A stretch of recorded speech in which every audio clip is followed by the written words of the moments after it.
What is up, you guys? It is your boy Brent Biggers here, and welcome to another video. And today we got some breaking news, and this became literally a shocker to me because I wasn't expecting this at all.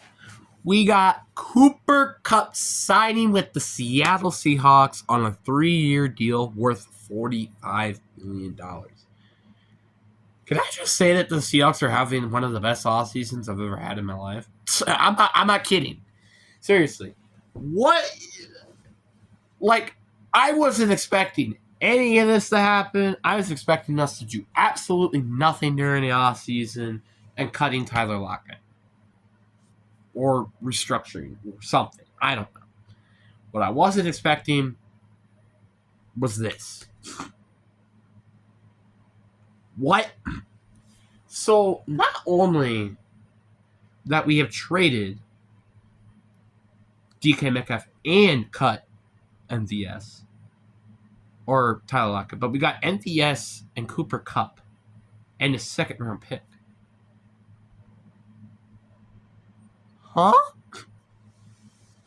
More news right now, but before we get in today's video, like and subscribe. We are on the road to getting to 500 subscribers. And I gotta say, this is a great signing.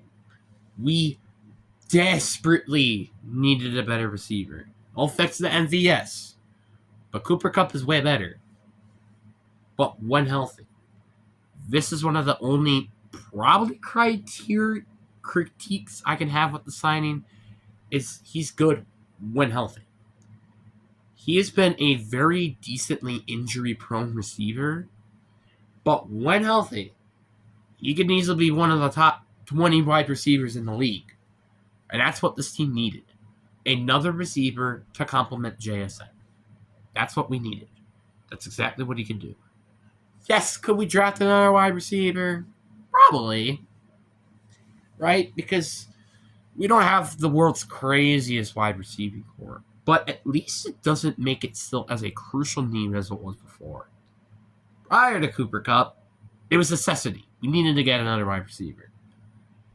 Now, it's not as big as a necessity.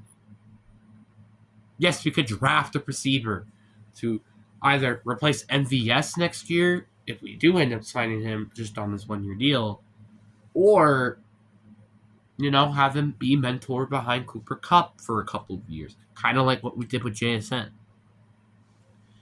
There are a lot of possibilities of what we can do with this. And personally, I like the signing. I wasn't expecting them to sign him. I was expecting some other team to go and sign him, not Seahawks. And also, it gives us a little bit of a more sneak peek on what the Rams offense is running. That's also another thing. And what they like to run against Seattle in a Cooper Kupp point of view.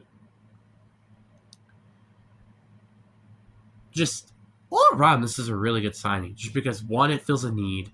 It was from a division rival. And other teams don't get. Seattle have been having, I'll say it once and I'll say it again, the best offseason I've ever seen from Seattle. And I don't think this is even a question.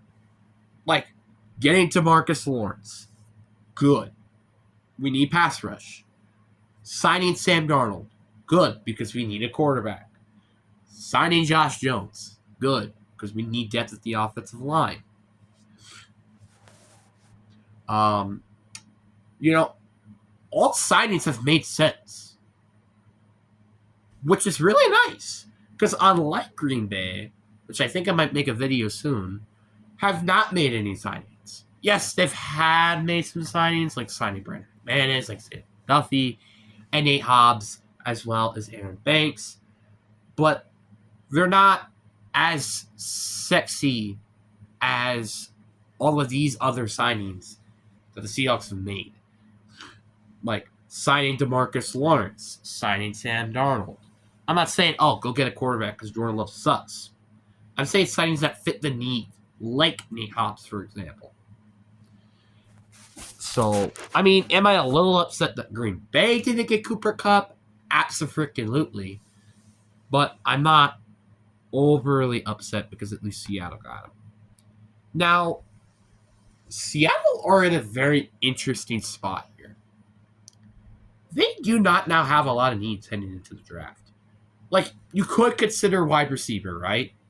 Because my Memphis is on a 1-year deal. Cooper Kupp is in his 30s. You could consider that. Tight end, you also could consider. Interior offensive line with the two positions. But really, all you need to get is one guard, really. You need to get an edge rusher. Actually, no, you don't even need an edge rusher anymore, don't you? Because you got DeMarcus Lawrence. Linebacker and corner.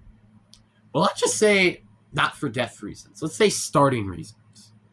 I would only say a guard and a corner. And I guess kind of linebacker. That's very good, right? We have made signings that don't make us completely worried about our current starting situation. Yes, there is still a lot of depth issues with the roster, but not overly terrible. Something you have to mention. I honestly have to give this a solid A signing. We needed Cooper Kupp. I was just surprised that we were going to get it. The only critique is injury history. That is the only reason why this is not an A+. Outside of that, this is an A+ move. You're not paying him arbitrarily that much. $15 million a year. Ain't that bad. Look at what Seattle has signed so far. We signed Sam Darnold. Great signing, by the way. We have signed NVS. Good signing. We need another receiver. Signing Josh Jones. Signing DeMarcus Lawrence. Signing now Cooper Kupp. This has been a great offseason for the Seattle Seahawks. And I'm so looking forward to this team heading into this year. My expectations for this team were remarkably low for the offseason and then kind of heading in towards the season.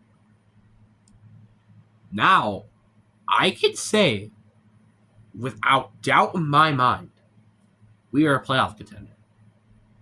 We are a playoff contending team that can potentially make a run in the postseason.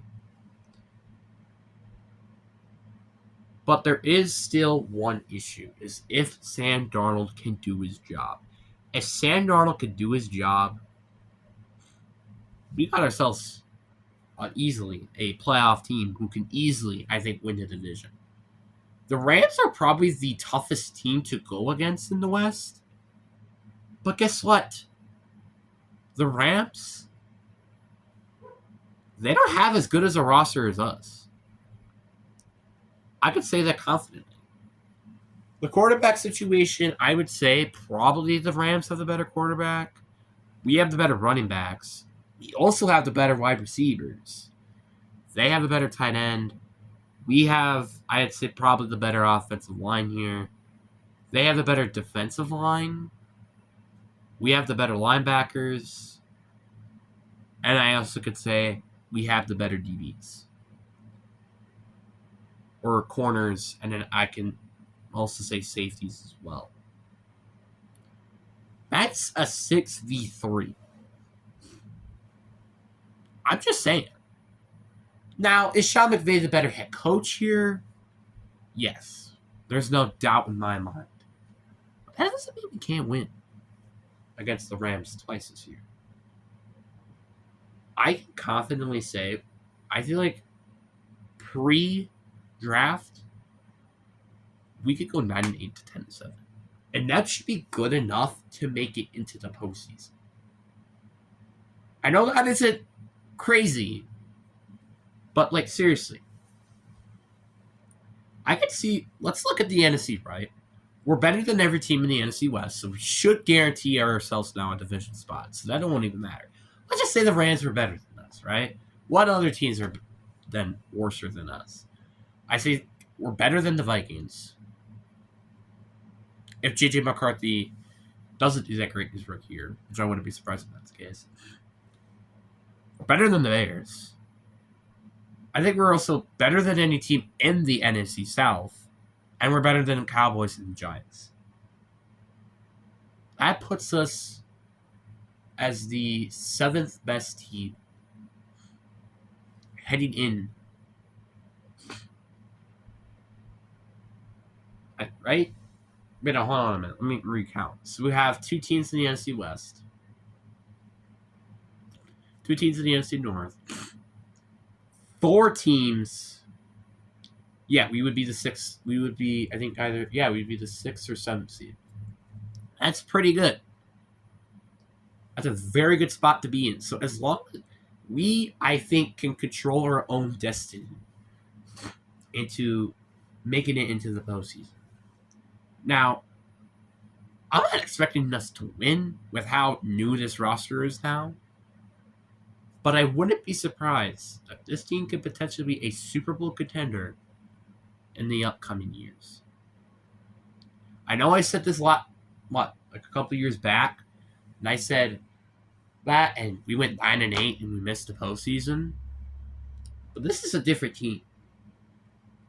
I think this is a different team and a different beast inside of it. This is a team that can go the distance into, I think, making it to the postseason. But what do you guys think down in the comment section below?